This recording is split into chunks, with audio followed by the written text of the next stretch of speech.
Paano ka na makakapagbayad ng maayos yung tao kung sakasakaling nasa isang hindi maayos na sitwasyon, yung taong nagkautang, binabantaan kahit na nakikiusap na.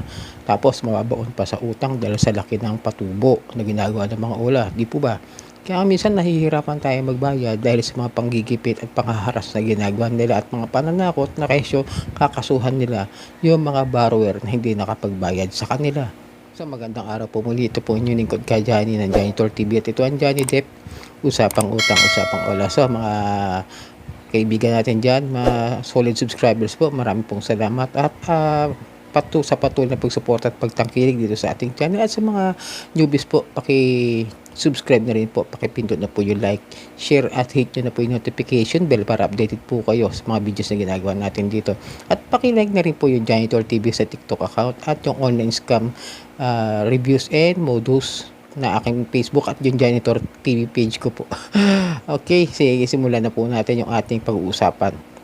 Na meron po ako nakita sa isang page na ito nakikiusap po ng maayos ang isang ginang dahil nga po hindi po siya makakilos at siya po ay malapit ng manganak at siya po ay magbabayad naman at kahit makapag-partial. Pero ang sagot ng mga OLA agent na ito sa kanilang mga text, remind ko lang po kayo na seryosong usapin ang violation of contract, abandonment of contract, estafa, a proven no intention to pay, misinterpretation of false information, small claims, and barangay litigation. Isa-isahin natin, no? Yung sinabi niya. Violation of contract. Sige, pagbigyan natin. Na-violate nga niya. Hindi siya nakapagbayad agad-agad. Violation na ba? I don't think so na may violation siya hanggat sila rin naman ay may violation dahil hindi naman na pinapakita yung tunay na mga patubo nila at kung bakit biglang lumalaki yung interest na binibigay nila doon sa mga client o doon sa mga borrower, di po ba? Kaya nga nawalan ng lisensya yung Copperstone dahil nga sa paglabag sa sa Truth in Lending Act.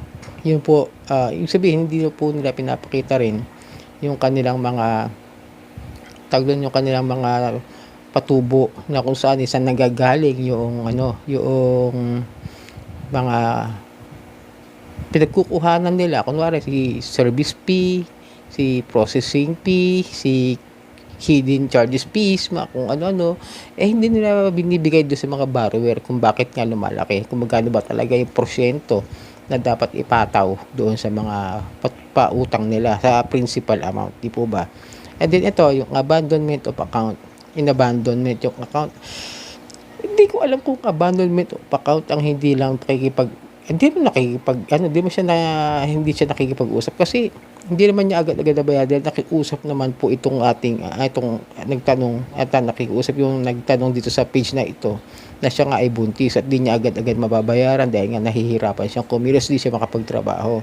Yung abandonment of account, ang alam ko dyan is yung talagang may kontrata kayo, may kasulatan kayo. Yan pagkakaintindi ko. Ako may kasulatan ako sa iyon. 2 years hindi ko nabayaran. Pero hindi naman ako sinabihan ng ganyan. Pinadala lang ako ng demand letter.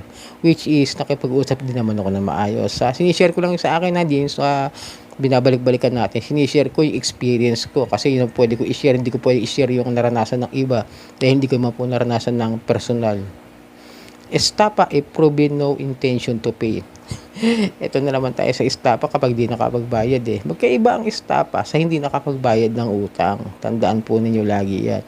Yung estafa po, kung nag-aaral po talaga kayo ng batas, mga agent, mga OLA agent, ang estafa isa simula pa lang meron ng intensyong hindi bayaran, hindi magbayad dahil sa ginawa nila na pagbibigay sa inyo ng mga false information like the IDs na may peking address, na peking ID, dokumento na lahat ay illegitimate at hindi katotoo at ginamit sa fraud. Kunwari, naggawa sila ng isang peking ID na may pangalan ng ibang tao. Yung address niya ay hindi niya dinideclare. Nagbigay siya ng iba't ibang mga number na hindi niya alam kung saan niya pinagkukuha.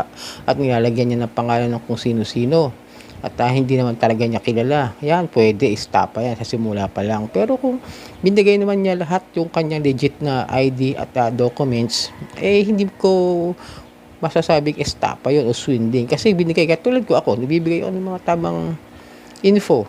Estafa ba yun? hindi ko lang nabayaran yung utang. Tandaan niyo lagi, walang nakukulong sa utang. Pero sa STAPA, proven na to, intention to pay, parang kalokohan yan. Ewan ko, saan pinagpupulot ng mga ulang ito yung mga nalalaman nila sa batas na wala naman ako nababasang ganyan. Misinterpretation or false information. Yun nga, ganun din. Misinterpretation, kung tama nga lahat at nakakausap naman, sumasagot naman paano magiging misinterpretation or false information. Nakikipagpaliwanagan naman yung client o yung borrower nila, di ba? Small claims, di sampahan nyo ng kaso. Sampahan nyo si ma'am ng small claims, tsaka nyo kausapin doon, magastos kayo. Gumastos kayo para mapag-usapan nyo kung magkano ba talaga yung dapat bayaran ng ginang na ito. Na kung saan principal amount ba na magkano ba dapat ipataw na tubo. Dahil sigurado ibibigay sa inyo 6% per annum. Sa ganda natin 12% per annum.